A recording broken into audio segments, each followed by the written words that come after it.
li président Macky Sall di dérouler parce que c'est lui qui définit la politique de la nation est-ce que li muy dérouler en matière de santé c'est ça la bonne politique.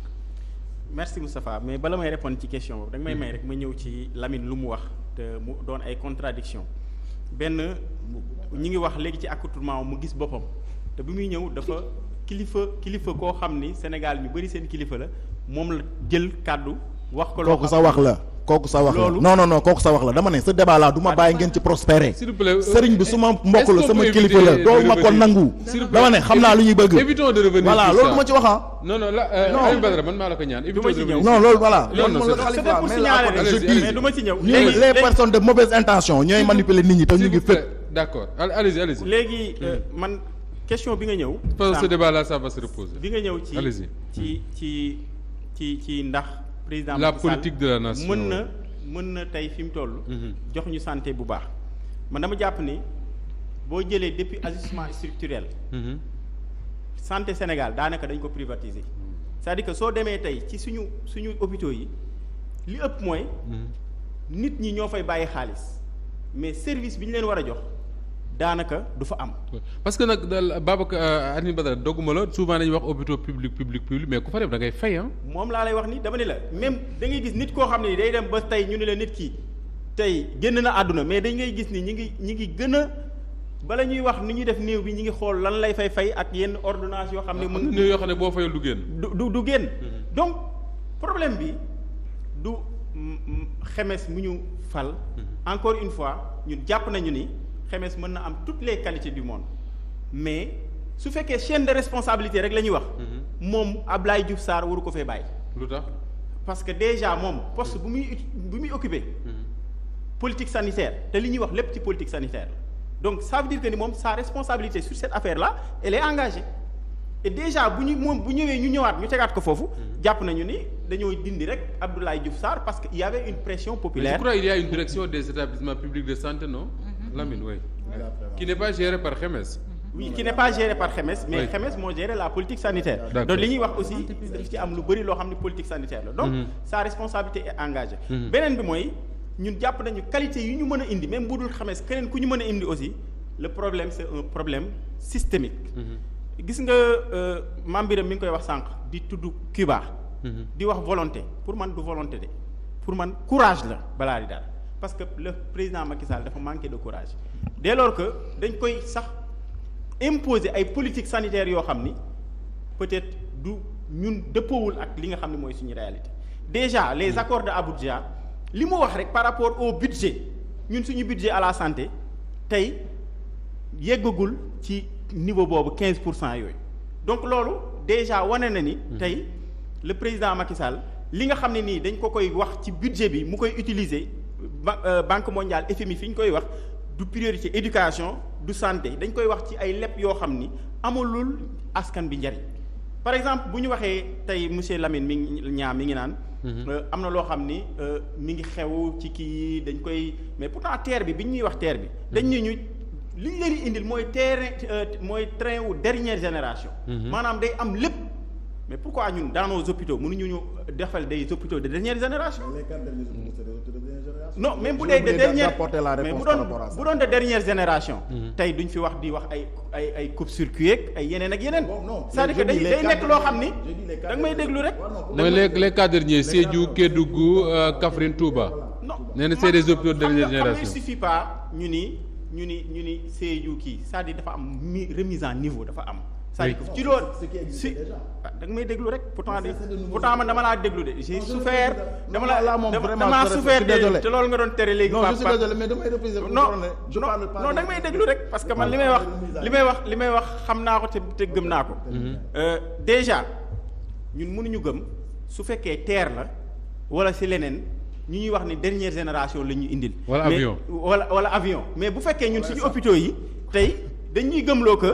bon loolu normal na mais war na mën a dem wala leneen ak leneen je pense que ni tey même foo dem mu doon Europe am na hôpitaux yoo xam ne avant guerre mondiale la fa nekkoon. mais tey boo fa demee tey. dafa dem adapté wu parce que même bâtiment yeeg yëpp. am na système boo xam ne nii mën nañ ko def ba tey hôpital boobu mën na bees la preuve mais hôpitalu Dantec xaw ma. lu ñu wax. créé wu ñu hôpital bees de tojuñu hôpital bi de c'est-à-dire que hôpital boobu la ñuy jëlaat remettre ko à niveau. Donc sur ce côté là mënuñu ñu gëmloo ko ne hôpital bi nekk Touba moo war a nekk de dernière génération alors que yeneen yi nga xam ne ni ñooy nekk ci yeneen gox yi mënuñoo construire dañ leen di bàyyi ci état boobu ñu nekk li am ba am nag. On a un problème de système et ce problème de système là man gëw ma ni le président Macky Sall mën na ko lijjanti parce que amul vision bi parce que nit ki déjà pour nga am vision bi il faut que mu doon sa préoccupation il faut que yow santé mu doon sa préoccupation. pour yow du préoccupation mooy. moom njabootam ñu fay fajoo soxnaam ak ñeneen ak ay mbokkam bu ñuy bëgg a am doom ñu dem am fa ak doom évacuation sanitaire tey plus de 24 milliards par an la ci état Sénégal di fay. pour yóbbu ay nit à l'extérieur pour yóbbu nit à l'étranger ñu 24 milliards. tu te rappelles Guy Marius Sagna li mu fi waxoon. ba ñu dugal ko kaso. oui mooy que ñoom depuis indépendance ba léegi. ñu ngi leen di nattal ay budget yoo xam ni mënoon nañ ñu defal hôpitaux yoo xam ni. mais loolu mën na defal hôpital ñun ñu fay faju mais tey le fait que ñoom mënuñoo dem ci hôpitaux yooyu bëgg ñoo gëmloo que ni ñun mën nañoo am système sanitaire bu baax mënul nekk. est-ce que tey mës nga dem ci benn hôpital nga ranganoo ak un ministre wala jabaru ministre. non mënul nekk maternité doo dégg mukk seen doom yi ñoo fa dee. feenee doo fa dégg doomu ministre wala doomu directeur de société wala doomu keneen doo ko gis doomu maire Tivaouane nag doomu directeur ya fa nekk doo leen fa gis ñun baadoole yi ñun ñi nga xam ne nii hôpital bii rek la ñu am ñun nga fay gis donc le problème dootul problème mu volonté c'est-à-dire que pour man. Patriotisme la ñu manqué parce que nit ki tey su ñuy wax Maroc. su ñuy wax Maroc di wax feneen ak feneen ñun dañoo war a rus les Marocains fii la ñuy jànge. oui les docteurs sénégalais tey mënoo wax ni manqué nañu expertise. mais lan moo am y a des médecins sénégalais qui sont recrutés jusqu'au Canada. exactement mais lan moo am actuellement mooy que c'est un manque de patriotisme. et ce manque da nga may déglu rek. Lamine may ko mu daaneel. ce manque de patriotisme là. ci éducation ak foo mën a jël. tant que ñoom jéemuñu xam ni tey ni ñu mën a defaree terre bi nga xam ni dañ ko def uniquement pour enrichir une entreprise française dañoo waroon a penser à ce que dañoo war a defar ay hôpitaux yoo xam ni ñoom seeni doom dañ fay nekk sénégalais yi di fa faju ñëpp di fa faju personnel soignant bi ñu tal leen revaloriser seen salaire ba nga xam ni tey actuellement nit ki buy def liggéeyam dina tal sax actuellement xam ni moom li muy def nii. c'est très sérieux. oui parce que on critique beaucoup le personnel soignant mais soo waxtaanee ak médecins yi même ñi bëggul dem ci privé yi sax bu ñu la waxee seen li ñu am ci charge de travail par jour da nga naan est-ce que un médecin un être normal mën na faj autant de personnes ci jour. mais en réalité ay victimes lañ ñoom. xam nga lu ñu doon c'est des victimes du système. c'est des victimes du système. tey par exemple après nga ñëw. tey par exemple bu ñuy jëlee sanction rek dañuy jékki-jékki ñëw ni dañuy sanctionner le personnel soignant parce que ñoom ñoo nekk en première ligne. rappelons-nous personnel soignant bi ci Covid bi ñoom lañ doon tagg. oui mais tey su amee lu ñu war a njëkk a xool. ñu bëri ñàkk seen bakkan. ils ont fait un lourd tributaire. waxuma ku def dara duñ waruñu la sanctionner. mais tey lan la ñu def pour mettre leen dans de très bonnes conditions. lan la ñu def tey pour que ñoom tey képp ku fay ñëw tey nga mën a am un environnement boo xam ne di nga fa mën a nekk ñu suivre le comme il le faut. encore une fois dans ces personnels soignants là comme dans la police comme dans l'enseignement comme fu nekk am na des brebis galeuses mais dans ces personnels soignants là ñun am na ñoom contact am na si ñoo xam ne ñu am yërmande lañ am na si ñoo xam ne ni tey ñu am patriotisme lañu mais ce qui manque au Sénégal c'est une politique sanitaire patriote une politique sanitaire MEDIS bi ngay dégg nii tëju fi ñaata année tey bëri na tey les cliniques yi ngay gis fii yépp matériel yi ngay wax ci Covid bi ñu bëri am matériel yi fii am na yoo xam ne boo docteur wax na ko fii ñu ne dig woo na ko xaw ma. beneen ci Covid bi ma wax la. tey am na un marché de la santé boo xam ne nii les docteurs commencé woon nañu wax ni dañ ko jox koo xam ne ni salon de coiffure la yoroon. ñu jox ko ci matériel boo xam ni mu dem di jëndi matériel ay hôpitaux. loolu am na fi donc tey boo ñu bëggee wax ni gestion Covid boobu tey dafa jaar yoon. mais je suis désolé c'est une catastrophe. maintenant nag nan la ñuy def ba xam da nga may déglu rek non da nga may déglu rek ni ñu def ci ceeb bi ba Diop si dem off nag déglu da nga may déglu rek da nga may déglu da nga may déglu rek da nga may déglu non da nga may déglu man li tax man la c'est une catastrophe dama lay jox parce que dañoo jógee ci kii bi ñu voté 60% du budget du fonds Covid ñu ni dañ koy def ci personnel soit ñu dañ koy def ci santé bi mais même pas 2 ans. ñun ñu fiy taxaw di wax problème santé. Oui. Alors que le président de la République li mu waxoon mooy que suñu jógee ci Covid bi. il y a des problèmes qu'on doit dépasser. déjà ñun mënuñoo am en tant que citoyen. le budget bi nga xam ne nii moom la ñu dépensé avec un bilan boo xam ne nii. ñëpp dinañu am accès à l'information. mënul nekk.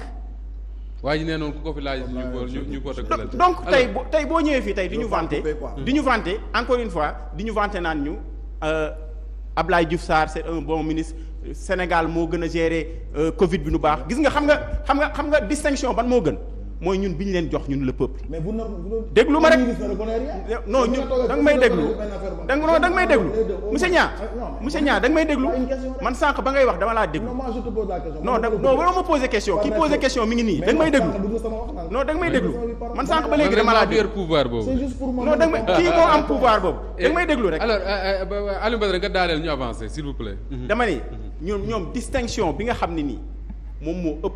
mooy ñun bi ñu leen jox. bi Sénégalais yi di jox gis nga tant que Sénégalais yi. ils sont pas satisfaits du service.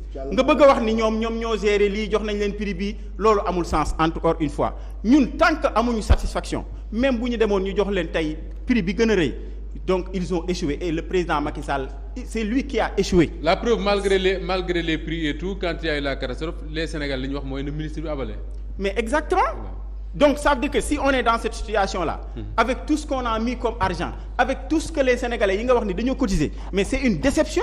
C'est une déception que les Sénégalais jël ci seen poche li budget bi li ñu joxe ñu yokk ci ba pare tey on est là à dire que ni on a perdu 11 bébés daaw on a perdu 6 bébés. Louga perdre nañ fa lii te demain ça sera qui? Mame Birame ensuite Pape Sané rapidement. s'il vous plaît. c'est que man lu ma bëggoon a dolli rek.